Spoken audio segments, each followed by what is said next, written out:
반갑습니다. 저희 오늘은 벌써 8번째 예배죠. 내 마음대로 하고 싶을 때 이 말씀을 들어요. 지금 오늘 저희가 보실 부분은 8장인데요. 고린도전서 8장인데 어떻게 지금 이야기가 쭉 전개되고 있는가 하면 8장부터 10장까지는 우상의 신전에서 우상에게 드린 고기를 먹어도 되느냐의 문제를 다루고 있어요.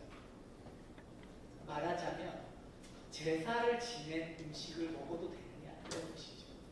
제사를 지냈어요 방금. 그런데 그곳에 앉아서 제사 음식을 먹어도 되느냐 이런 문제를 다루고 있어요. 성경은 무엇이라고 하냐면 10장에서 안 돼 이렇게 얘기해요. 안 된다. 그런데 그 이야기를 쭉 하기 전까지 무슨 이야기를 하냐면 8장, 9장에서는 고린도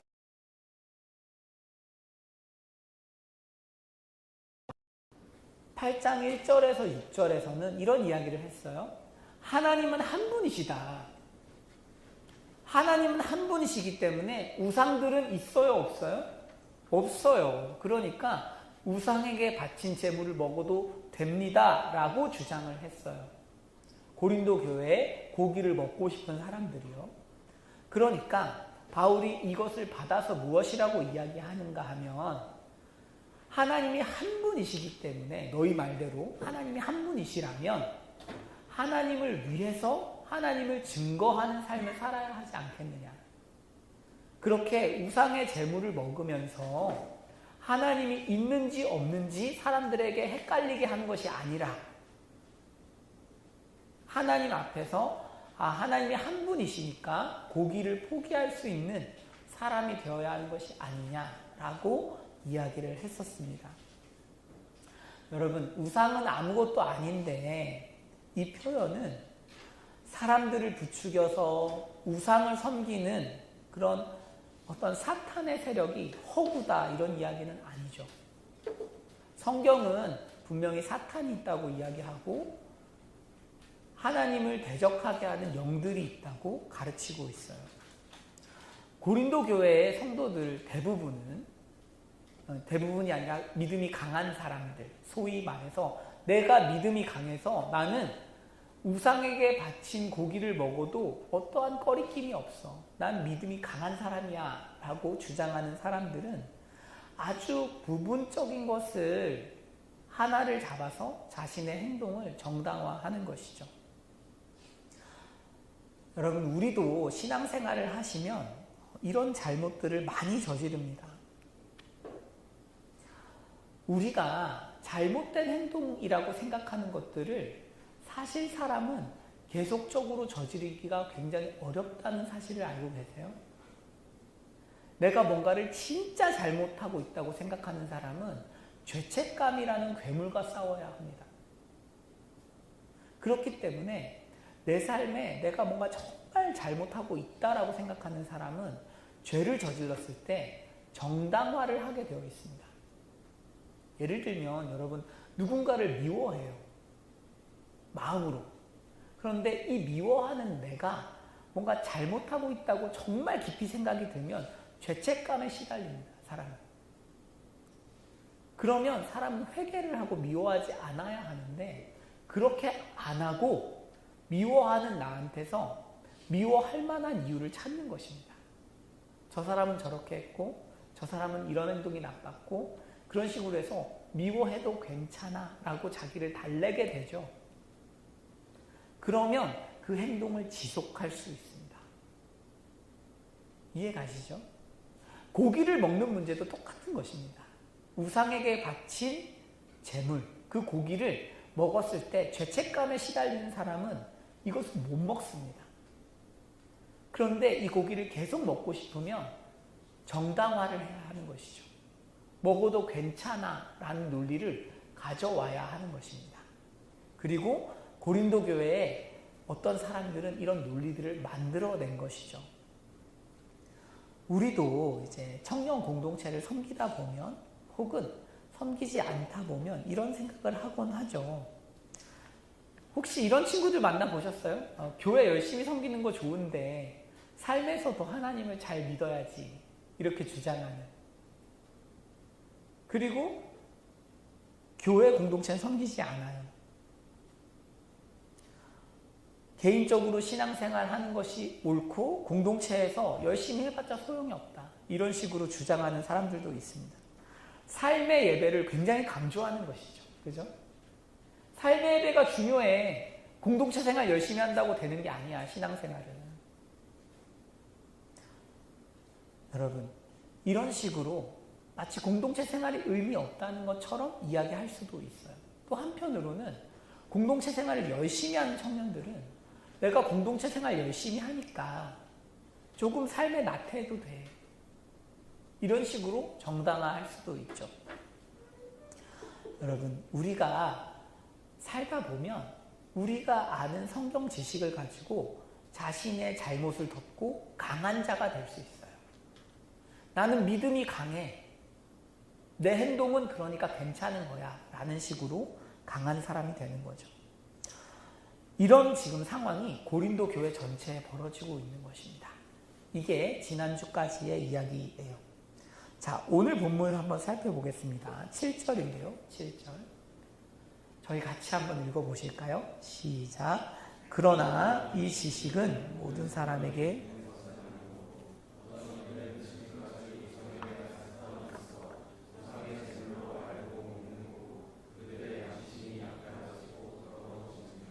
아멘. 7절에서 이런 이야기를 하는 거죠. 너희 말대로 우상의 제물이 아무것도 아니라고 치자. 그런데 이 지식은 모든 사람에게 있는 게 아니지 않느냐. 그렇죠? 우상 신전에서 이교도들하고 같이 고기를 먹고 있어요. 이것은 믿음이 강한 사람에게는 무엇이냐면 그냥 사회적인 행사라는 것입니다. 예를 들면 우리로 치면 술자리와 비슷한 것인데요. 술자리가 그냥 사회적인 행사 아니냐. 이렇게 접근한다고도 할 수 있겠죠. 그런데 믿음이 연약한 사람들에게는 우상의 신전에서 고기를 먹는 게 종교적인 행사인 것입니다. 그렇죠?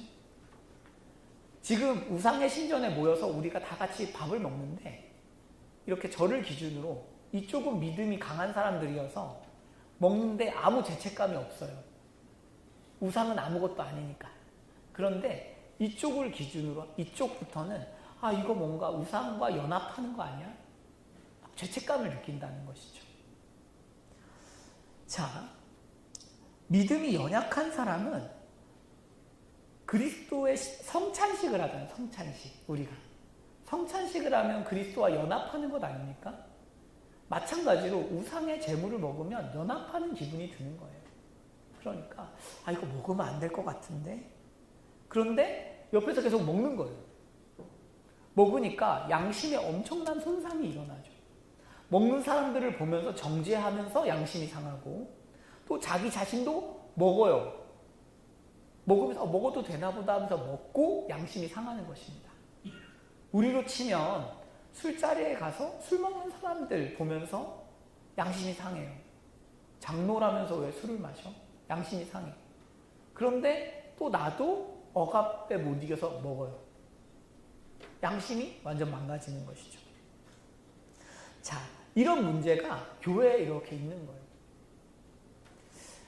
자, 그러니까 이 문제를 어떻게 해결해야 하는가라고 할 때 소위 믿음이 강하다고 주장하는 사람들이 이렇게 주장하는 거예요. 8절입니다. 8절. 같이 한번 읽어보실까요? 시작. 음식은 우리를 하나님 앞에 내세우지 못하나니 우리가 먹지 않는다고 해서 더 못 사는 것도 아니고 먹는다고 해서 더 잘 사는 것도 아니니라. 자, 강한 자들은 이런 말을 하는 거예요. 하나님 앞에 음식을 먹고 안 먹고가 자기를 세우는 기준이 된다고 가르친 것입니다. 무슨 얘기냐면 그런데 놀랍게도 이런 사람들이 있어요. 성경에 술 마시지 말라는 표현이 어디 있어? 복음을 모르네? 술 마셔도 돼. 이게 더 맞는 신앙이야. 더 진보한 신앙이야. 제가 얼마 전에 한 자매를 부모님이 요청하셔서 상담한 적이 있어요. 며칠 안 됐는데요. 그분은 미국에서 유학 중인, 박사 과정 중인 자매였는데요. 동성애에 관해서 저한테 여쭤보셨어요. 동성애를 배척하는 한국 교단, 교회가 나쁜 것이 아니냐. 더 진보적인 건 뭐냐. 그런 사람들을 품는 것이 아니냐. 이런 질문이죠. 비슷한 논쟁인 거예요, 여러분. 지금 이 고기, 우상의 재물을 먹는 문제는 먹으면 안 되는 거예요. 먹으면 안 되는 것인데 지금 이것을 논조를 비틀어서 마치 먹어야 더 진보적이고 좋은 그리스도인인 것처럼 이야기를 하는 것입니다. 우리는 실제로 그런 시대에 살고 있지 않습니까? 술을 마셔야지.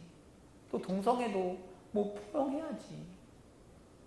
교회에서 뭐 깐깐하게 그렇게 얘기하면 안 되지.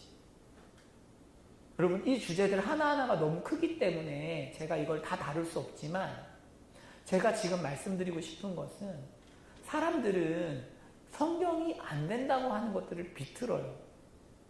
그리고 마치 이것이 복음적인 것처럼 이야기를 합니다. 바울은 그게 옳지 않다는 거죠. 그러면서 바울은 이런 이야기를 이제 쭉 하려고 하는 거예요. 무슨 이야기를 하고 싶냐면 이제 너희들의 말이 맞다고 치자. 그러면 어떤 일이 일어나는지 가르쳐 줄게 라는 거죠. 3번입니다. 9절에서 바울이 진짜 믿음이 강한 사람이 어떻게 행동해야 하는지를 가르쳐 주려고 해요. 9절 한번 같이 읽어보실까요? 시작.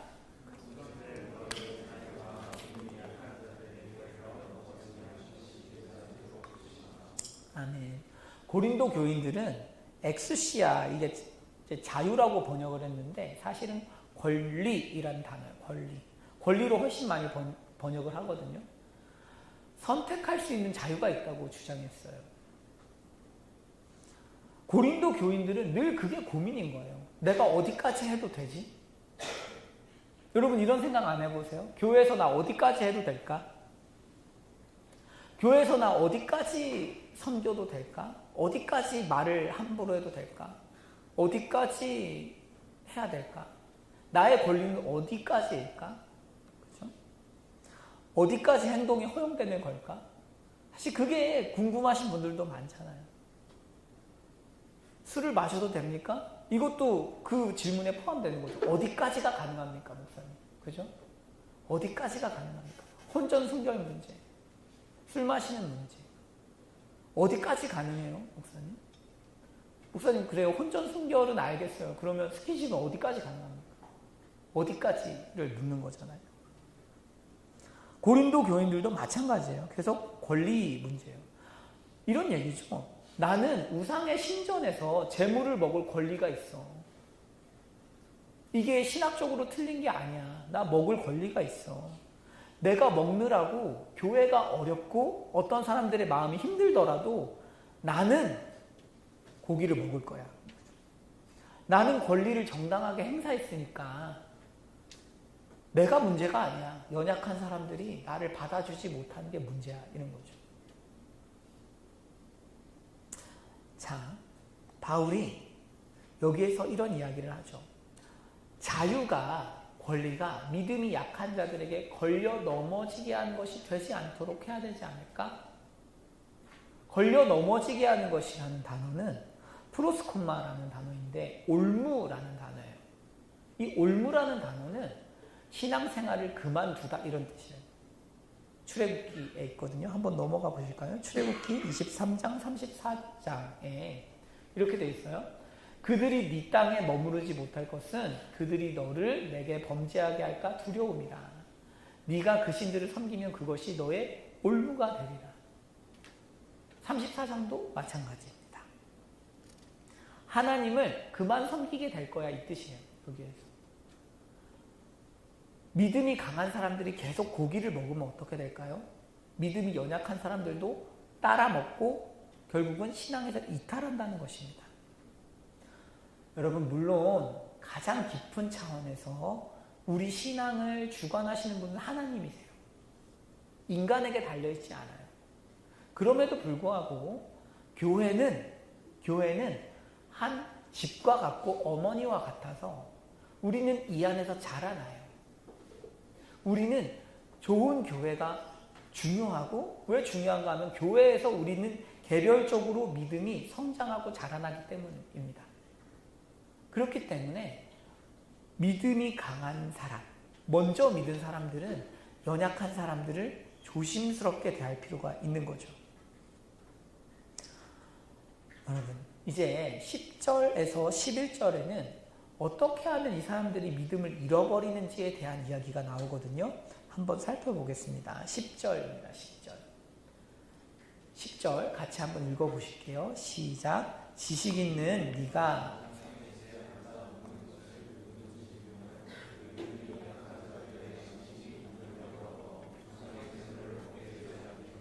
아멘. 여러분, 이 표현이 이제 담력을 얻어라는 표현이 사실은 강제로 세워짐을 당하다라는 표현이에요. 양심이 강제로 세워짐을 당하는 거죠. 계속 와서 여러분들에게, 술을 안 마시는 사람에게 술 마셔도 돼, 계속 얘기하는 거예요. 그러면 양심이 처음에는 이게 뭐야? 하다가 어떻게 돼요? 마셔도 되나 보다 이렇게 되겠죠. 양심이 강제로 세워진 거예요. 그러면 나가서 막 마시는 거죠. 그러면 실제로 하나님과의 관계가 어떻게 됩니까? 손해를 보죠. 뭐 우상의 신전에서 재물 먹는 것처럼 심각하지 않을 수 있더라도 손해를 보지 않습니까? 그죠? 그리고 어떤 사람은 그러다가 술 중독돼. 하나님을 떠나요. 그럴 수도 있는 것이죠. 바울이 지금 이 얘기하는 거예요. 너희들이 자꾸 진보적인 것처럼 마치 우상의 재물을 안 먹는 것이 더 좋은, 그러니까 더 어리석은 그리스도인인 것처럼 이야기하는 것이 옳으냐. 만약에 재물을 먹기 시작하면 어떻게 되는가 하면 교회가 엉망이 되지 않겠냐. 우상의 재물을 먹으면 어떻게 되냐면 멸망한다, 이렇게 가르치죠. 11절 말씀입니다. 11절. 그러면 네 지식으로 그 믿음이 약한 자가 멸망하지 않겠냐. 그는 그리스도께서 위하여 죽으신 형제라, 이렇게 되어 있어요. 여러분, 믿음이 약하다고 오해를 받는 집단은 고기를 잘 참고 안 먹고 있었는데 이 사람들 때문에 막 고기를 먹어요. 우상에게 바쳐진 고기를 막 먹어. 그러면 멸망하게 되겠죠. 지금 고린도 교회 전체, 지금 이 사건의 문제는 무엇이냐면 믿음이 강한 사람들이라는 그 사람들이 아무것도 포기하고 싶지 않기 때문에 생기는 문제입니다. 이 사람들은 사회적이고 경제적인 손해를 보고 싶지 않은 거예요. 당시 우상의 신전에서 식사를 하면 유력자들하고 다 관계를 맺고 식사할 수 있었어요. 그런데 그런 관계들을 포기해야 하니까 싫은 것이죠.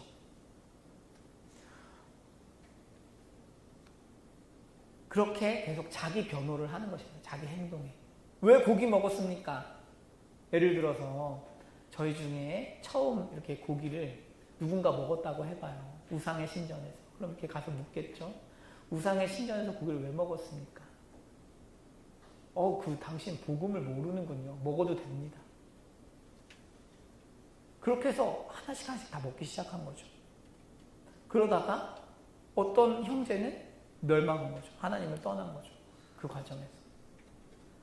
보세요. 공동체에서 내가 자기 변호를 하면서 잘못된 행동을 계속 이어가면 어떻게 되냐면 어떤 형제가, 믿음이 연약한 형제가 죽는 거죠.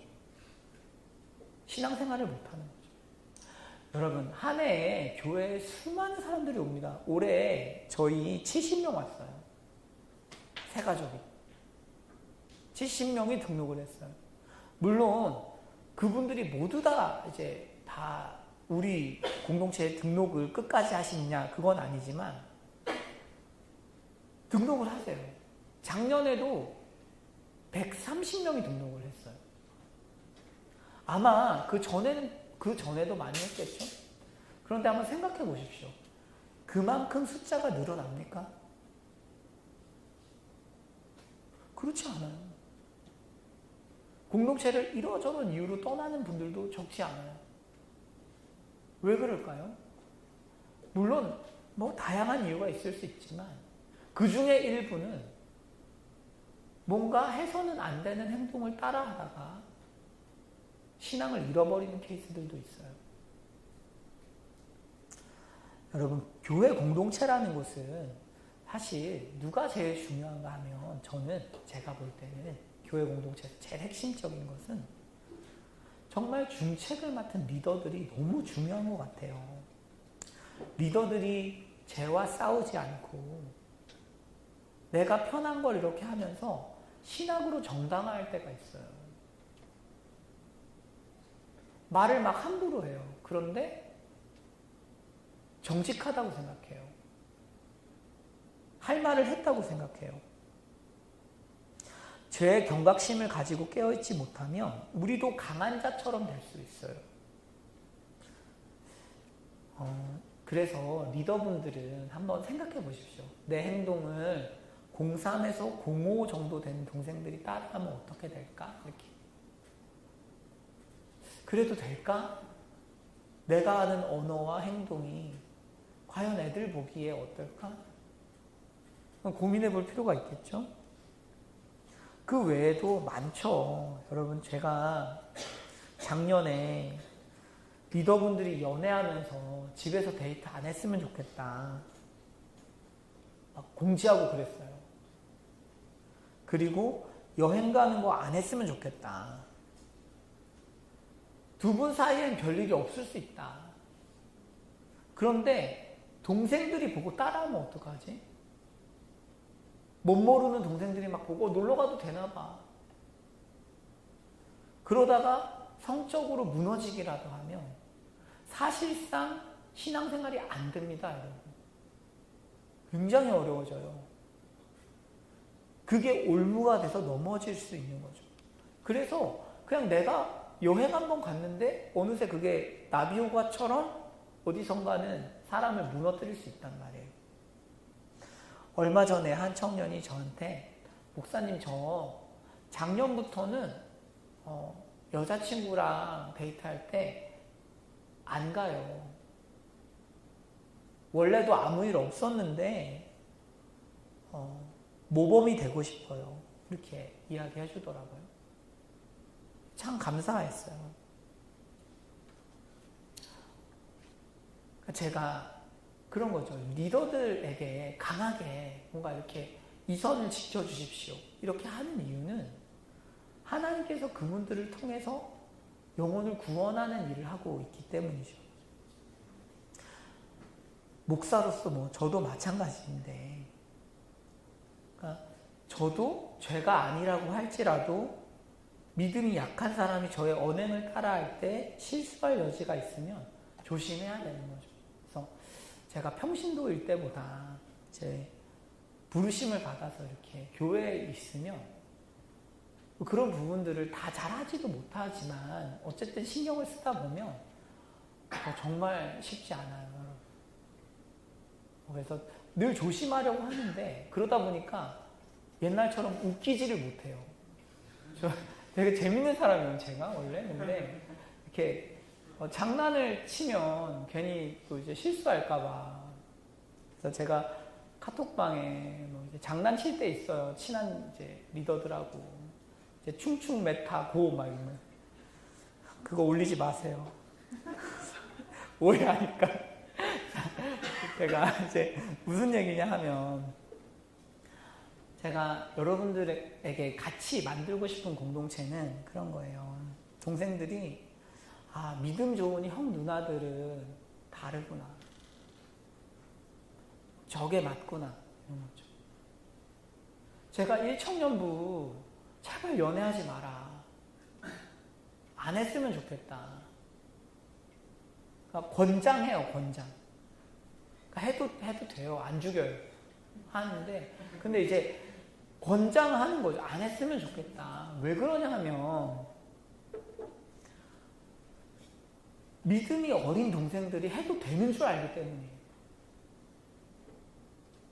그러면 걔들 중에 누군가는 신앙을 버려요. 그 가운데에서 엄청난 로스가 나요. 하나님 나라에 많은 피해가 가요. 그러니까 하지 말라는 거예요. 기도하고 좀 참아보고, 그래서 뭔가 이렇게 왔을 때 애들이 상담하잖아요.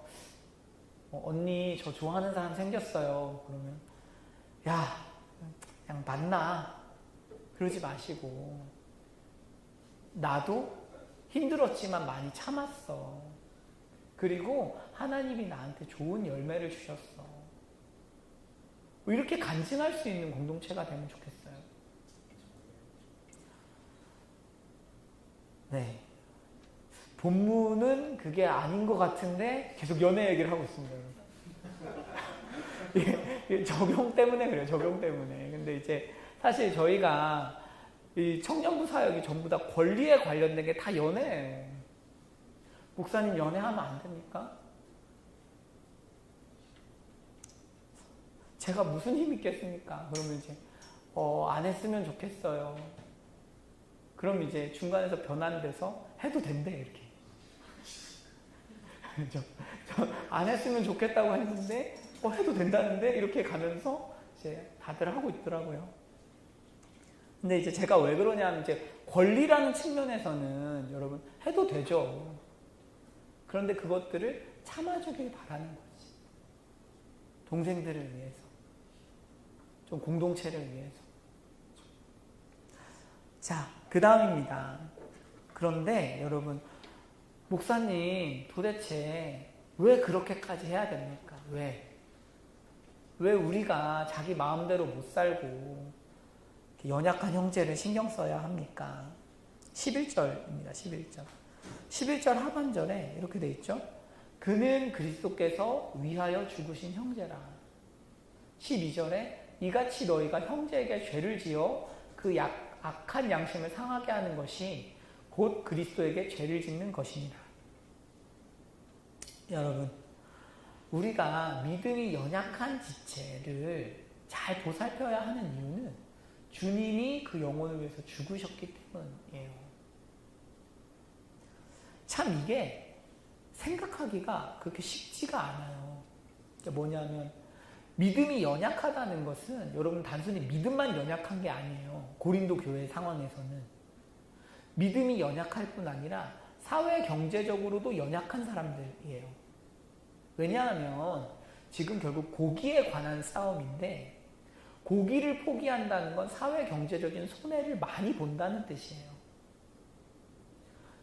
믿음이 연약한 사람들은 안 먹겠다는 사람들이거든요. 이 사람들은 포기할 게 별로 없는 사람들이기도 한 거예요. 뭔가 부자여가지고 고기를 안 먹으면 관계들이 다 끊어지고 이런 사람들이라기보다는 원래부터 안 먹던 사람들인 거예요. 가난해서. 그래서 믿음이 연약한 사람들은 공동체에서 주도권이 없는 사람들을 의미하기도 합니다. 우리가 봤을 때 사회 경제적으로 별 볼 일 없는 사람을 의미하기도 해요. 그래서 우리도 모르게 공동체에서 이 사람이 중요하다, 중요하지 않다 이렇게 보이잖아요. 성격도 안 좋고 생긴 것도 별로고 신앙생활도 똑바로 안 하는 것 같은데 별로 같거든요. 그러니까 중요해 보이지 않아요. 그래서 막대하게 돼요. 인간 죄성이 그래요. 갈등이 일어나도 스트레스가 없어.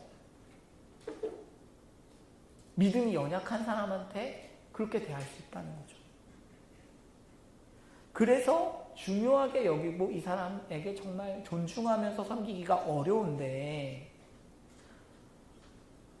그러니까 우리가 어떤 식으로 공동체가 돌아가냐 하면 나한테 맞추라고 하는 거죠. 나한테 맞추. 힘이 강한 사람이 지금 약한 사람한테 네가 뭘 몰라서 그래 이렇게 하고 있지 않습니까? 그러니까 강한 사람한테 맞추라는 거예요. 공동체에서 힘이 약한 사람들한테 나한테 맞춰. 강한 사람이 계속 그렇게 하는 거죠. 강한 사람들이 약한 사람들을 질타하면서 이거 잘못됐네. 계속 가르치고 바꾸려고 드는 거죠. 여러분, 저는 요즘 그런 생각을 해요. 무슨 생각이냐 하면 사람마다 속한 세계가 다르다는 생각을 해요. 우리가 이렇게 같이 살잖아요. 근데 저는 고대 대학원을 다니진 않잖아요. 대학원에 계신 분은 교수가 되게 대단하지 않아요? 저한테는 아무것도 아니에요. 그 세계는 저한테 아무 관계가 없는 세계예요. 여러분들 중에는 직장 상사가 되게 강하지 않습니까? 그 세계에서는 되게 강하지 않아요? 제가 속한 세계에서는 길성훈 목사님 되게 세요.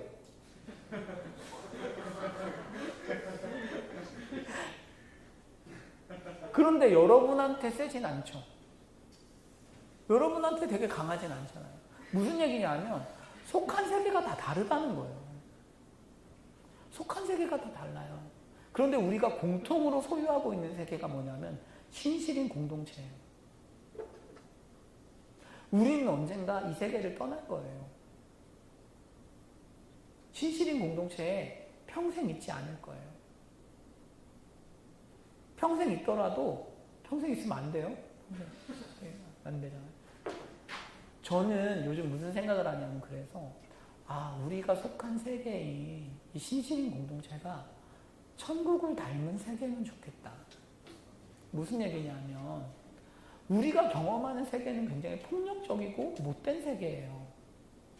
강한 사람들이 너무 설치는 세계예요. 그래서 교회에 와서 우리가 지금 저는 뭘 하는 사람이냐면 좀 이 세계를 천국과 비슷하게 만들려고 애쓰는 거죠. 그래서 여러분들이 이 세계를 언젠가 떠났을 때에 그래 그곳이 참 아름다운 세계였어. 좋은 세계였어. 좀 이런 경험을 할 수 있는 이런 기억이 강렬하게 남는 세계면 좋겠어요. 그러려면 그 세계는 연약한 사람에게 아마 최선을 다하는 세계일 거예요. 우리가 보기에 형편없고 사실 무시해도 되는 사람에게 시간을 내어주는 세계. 그래서 세상에서는 그런 세계가 없는데 교회에 왔고 신실인 공동체에 왔는데 그런 세계를 경험하는 거죠. 바울은 그런 교회를 꿈꾸는 것입니다. 그런 하나님 나라를 꿈꾸는 거죠.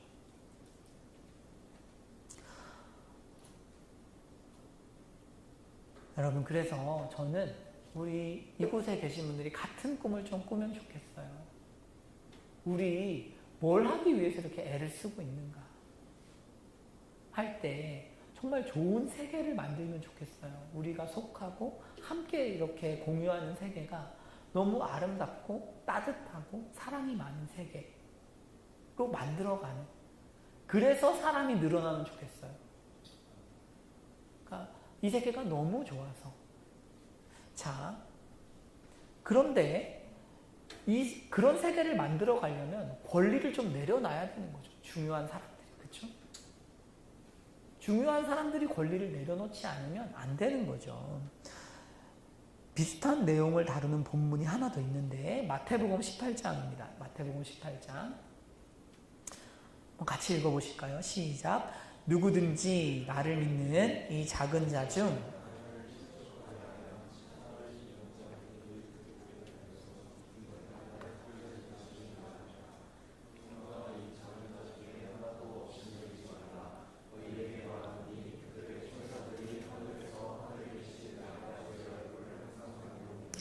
아멘. 여기 보시면 6절에서 작은 자를 실족하여서는 안 된다 이렇게 말씀하죠.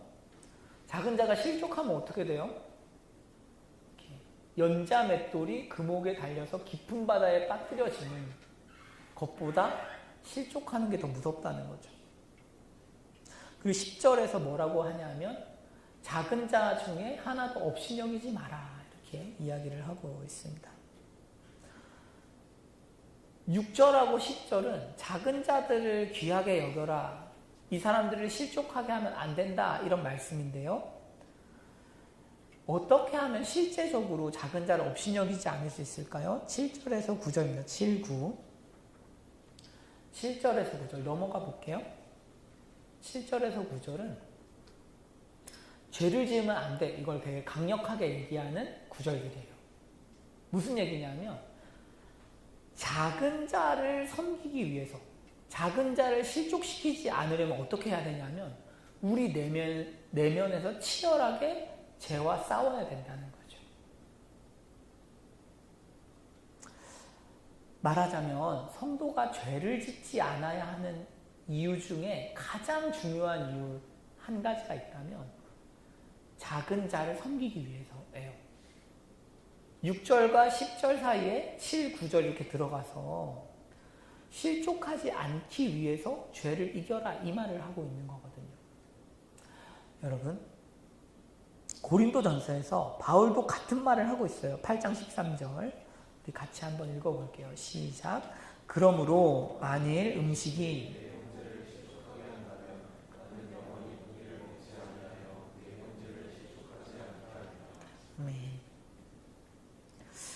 여러분 그래서 한번 보십시오. 바울이 음식이 형제를 실족하게 한다면 나 안 먹을게 이렇게 이야기하는 거죠. 바울의 권리 포기죠. 생각해 보십시오. 바울이 자기의 신학적 지식을 가지고 고기를 먹어도 누가 뭐라고 할 수 있습니까? 그럴 수 없죠. 바울이 사도인데 사도가 고기 먹고 고기 주님이 먹으라고 했다. 그러면 그런가 보다 이렇게 될 거 아니에요. 그렇죠? 근데 바울이 안 먹는 것이죠. 신앙이 좋아진다는 것을 여러분 뭐라고 생각하십니까? 신앙이 좋아진다는 것은 자기를 내려놓는 거죠.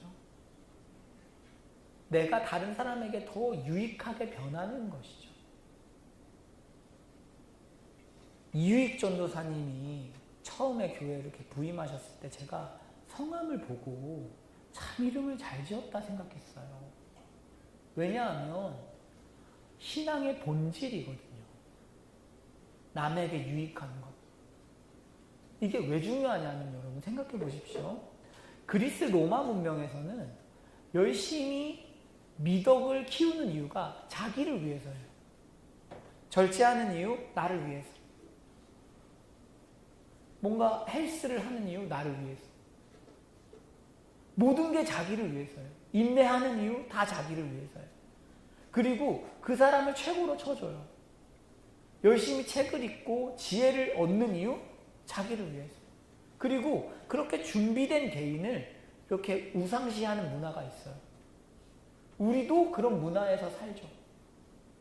그래서 신앙을 어떻게 생각하냐면 우리 좀 많은 경우가 신앙을 자기계발처럼 해요. 신앙을 자기계발서 정도로 생각해요. 아, 하나님을 닮아가면 내가 좋으니까 이렇게 생각해요. 신앙을 굉장히 개인주의적으로 바꿔버렸어요. 죄를 안 지으면 내가 좋으니까 죄를 안 짓는 거야. 그냥 그 수준에서 벗어나지를 못해요. 모든 게 이렇게 얘기를 들어보면 또 저 역시도 다 나를 위한 거예요. 하나님 나라를 위해서 뭔가를 하고 싶고 하나님 나라를 위해서 내가 죄와 싸워서 이기고 있고 이런 이야기들이 우리가 많아야 되는데 당장의 취직, 승진 이런 것들 막 고민하는 거죠. 학교 나를 위해서 신앙생활을 열심히 하는 것입니다. 신앙이 어릴 때는 그거라도 해야 돼요. 중등부 학생들은 그거라도 해야 돼요. 네. 그렇지만 괜찮아. 더 주무셔도 돼요. 근데 이제 갑자기 깨워서 미안합니다. 자, 그런데 신앙이 어릴 때는 죄를 이기는 자기한테 취해도 돼요. 와, 이전에 나 욕 엄청 많이 했는데 이제 욕 안 하는구나. 나 좀 성장한 건지도 모르겠다. 좋아. 너무 좋아요. 그런데 신앙의 본질이 아니에요, 그게. 우리가 언어를 정죄하는 본질적인 이유는 나를 만나는 사람을 섬기기 위해서예요. 이해 가실까요? 뭔가 더 낫고 좋은 포지션을 가지려고 하는 이유도 내가 사람을 섬기기 위해서여야 해요. 신앙이라는 것이 자꾸 나를 통해서 타인의 행복이 커지는 것에 너무 무관심해지는 것 같아요. 신앙이 너무 오해되는 시대에 살고 있는 것 같아요. 신앙은 신앙 좋은 사람이 하나 들어오면 옆 사람들이 엄청난 유익을 봐야 정상이거든요. 내가 믿음이 좋아지면 내가 유익을 누리는 게 아니라 다른 사람들이 유익을 누리는 거예요. 열매라고 하잖아요, 여러분. 신앙의 열매. 성령의 9가지 열매. 열매는 누가 먹어요? 열매를 낸 나무가 먹습니까? 아니죠. 거기에서 쉬는 사람들이 먹는 거거든요. 신앙이라는 게 우리가 열매를 맺는 목적과 이유도 나를 만난 사람들이 유익을 보기 위해서예요. 성경은 우리에게 개인주의적으로 신앙의 성장을 생각하라고 말하지 않습니다. 내가 신앙이 좋아진다면 내 주위 사람들이 점점 더 행복해져야 돼요. 그리고 주위 사람들이 이렇게 인정해 주는 거죠. 아, 당신 진짜 좋은 그리스도인이다. 그죠? 진짜 기독교인의 성장은 타인에게 관심이 없었던 내가 이제 다른 지체들의 필요에 민감해졌구나. 섬기는 게 기쁘구나. 이전에 몰랐던 즐거움이 있구나. 이런 것들을 고백하는 것이죠. 제가 어느 날이었습니다. 윤희자매를 보고 무슨 생각을 했냐면 이런 생각했어요. 윤희자매가 나보다 신앙이 한 100배쯤 좋은 것 같다. 제가 왜 그런 생각을 했냐면 저는 어린애들한테 관심이 없거든요. 그런 열매가 부족한 거예요. 그런데 그게 상당히 부끄러운 거죠. 그러니까 저라는 사람이 생각하는 신앙이 너무 텍스트 중심인 거예요. 그냥 문자에 머물러 있는 느낌을 받는 거죠, 제가. 그런데 유니자매는 뭐 어디 가면 되게 도움이 되잖아요. 뭐 이렇게. 지금도 막 뒤에서 조명하고 있고, 애들이랑 같이 막 놀아주고. 그렇구나. 우리가 이제 예수님을 믿는다는 게 뭘까? 열매라는 게 뭘까? 신앙의 성장이라는 게 뭘까? 그죠? 성경을 읽는 이유도 여러분 개인의 수양을 위한 게 아니죠. 성경 여러분 하루 4장씩 읽는 뭐 모임도 있잖아요. 그렇죠? 열심히 하고 계실 텐데 성경 왜 읽습니까? 이거죠. 디모데후서 3장 17절 되게 유명한 구절이잖아요. 성경을 읽는 이유에 이게 하나님의 사람으로 온전하게 하며 모든 선한 일을 행할 능력을 갖추게 하려 함이잖아요. 성경을 읽어서 뭘 하겠다는 것입니까? 옆 사람을 섬기는 데 있어서 선한 일을 하기 위해서잖아요. 신앙이라는 게 그러니까 자기 수양이 아니에요. 자기 개발이 아니에요. 우리는 자꾸 자기 개발을 하려고 그래요. 내가 좀 더 내가 싸우는 쟤들하고 싸워서 이기고 그러면 내가 내면적으로 더 좋은 그리스도인이 되고 이런 식으로 생각해요. 완전히 번지수가 틀린 것입니다. 그게 아니라 남한테도 유익한 사람이 되는 거예요. 한번 여러분 생각해 보십시오. 우리가 믿음이 성장한다는 게 뭘까? 지금 나를 통해서 정말로 하나님의 생명이 흘러가고 유익해지고 있는가? 그런 거죠. 이제 우리가 구미선교 가요. 구미선교 가는데 선교지에 가서 선교를 하잖아요. 선교가 잘 되고 못 되고는 어디에 달려있는가라고 할 때 결국은 권리 포기에 달려있죠. 리더들이 원하는 그림들이 있고 또 내가 원하는 것들이 있지만 그 시선을 자꾸 다른 사람의 유익에 맞추는 거죠. 이게 죄성이 있기 때문에 의식하지 않으면 안 돼요. 계속 다른 사람들 연약한 지체들을 봐야 되는 거죠. 리더들이 또 제가 연약한 지체들을 인정해주고 축복해주고 시선을 두면 선교는 잘 될 거예요. 성경과 합이 맞기 때문에 그래요. 성경과 결이 맞으면 성령께서 일하시니까 잘 돼요. 그런데 우리가 하다 보면 지금 나 무시해? 막 이럴 때 있죠. 사역하다 보면 지금 나 무시해? 리더로서의 권리를 지금 행사해야겠는데? 물론 그럴 수도 있겠는데 그럴 때 내려놓는 거죠. 그래서 내 권리를 생각하기 시작하면 어려워지는 거죠. 여러분, 저는 그런 거예요. 이제 리더분들 한 분 한 분이 자기 세계를 소유한 사람인 거잖아요. 그렇죠? 그 세계가 천국과 정말 닮기를 축복합니다. 아, 그래, 정말 따뜻하고 아름답고 나한테 속한 인원이 2명, 3명이라고 할지라도 그 안에서 그 사람들이 정말 하나님의 사랑을 경험하고 그 세계 안에서 아름다운 세계를 누릴 수 있게 해주는 게 하나님이 우리를 세운 이유죠. 그래서 우리가 이걸 기억하고 마음을 써보면 좋겠어요. 그곳에 은혜가 있죠. 자, 마지막입니다. 우리가 그러면 자아 중심성을 어떻게 꺾을 수 있는가? 그렇죠? 구원은 늘 십자가를 묵상할 때 오는데 한번 우리가 믿는 하나님의 아들 한번 생각해 보십시오. 하나님의 아들. 저는 오늘 여러분들하고 요한복음 6장 말씀을 좀 보고 싶어요. 요한복음 6장 말씀에 이렇게 돼 있어요. 나는 하늘에서 내려온 살아있는 떡이다. 이거 먹으면 너희 다 살아. 그러니까 사람들이 어떻게 우리에게 주어 먹게 하겠냐 이러니까 예수님께서 인자의 살을 먹지 아니하고 인자의 피를 마시지 아니하면 너희 속에 생명이 없다. 여러분, 성육신하신 예수 그리스도께서 인간을 위해서 직접 제물이 되셨어요. 왜? 예수님이 찢겨 죽으시지 않는 이상 인간이 구원받지 못하기 때문에 그렇죠. 예수님께서 십자가에서 죽으시지 않는 이상 우리의 수치를 가져갈 수 없기 때문에 그렇죠.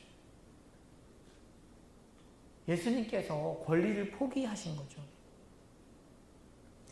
예수님은 우리를 살리기 위해 찢기기를 선택하신 거잖아요.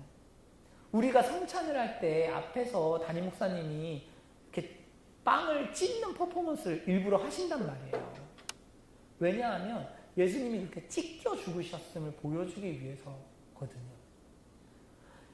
우리는 어떤 기독교를 믿는가 하면 예수님을 찢고 죽이고 먹어서 구원받은 사람들입니다. 그래서 우리 안에 예수 DNA가 있어요. 우리 힘으로는 사람을 섬길 수가 없어요. 그런데 예수님의 DNA가 있기 때문에 우리가 나와서 기도하는 것이죠. 하나님 아버지, 나에게 은혜를 주십시오. 그래서 우리 안에서 자꾸 우리 중심성을 꺾어서 우리가 다른 사람들에게 유익되게 만드실 거예요. 여러분, 복음을 묵상해 봅시다. 그래, 내가 나를 내려놓고 주님을 섬기는 것. 이것이 너무 추상적인 게 아니라 바로 옆 사람에게 더 유익한 사람이 되는 것. 이렇게 되면 좋겠어요. 내 옆 사람에게 유익한 사람이 되고 그 사람을 섬기는 것. 이게 신앙의 우리 본질이 되면 좋겠습니다.